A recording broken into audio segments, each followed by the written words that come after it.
大家好，我是小颖。今天我们来做好吃的过桥豆腐。首先在砂锅里加一杯清水，然后加入2块嫩豆腐，再用刮刀切成2厘米左右的厚片。水烧开之后，一边加入2个鸡蛋，然后盖上转小火焖8分钟。再准备2个辣椒，切成辣椒圈。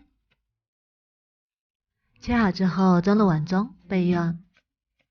准备2颗小葱，切成葱花，装入碗中备用。准备几瓣大蒜，切成蒜末。再准备1小块生姜，切成姜末。再准备半斤猪肉，先切成大块，然后放入绞肉机里绞成肉末。像这样就可以啦，先放一旁备用。起锅热油，油热之后下入肉末翻炒，炒至肉末完全变白。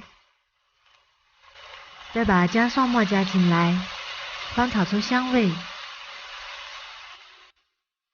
然后加1勺黄豆酱，1勺料酒，翻炒均匀，炒出酱香味。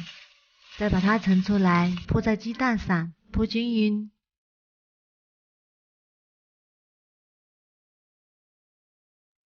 然后淋上1勺味极鲜酱油，1勺香油。再把辣椒和葱花也加进来，然后盖上，再焖3分钟。哇，好香啊！香喷喷的过桥豆腐就做好啦。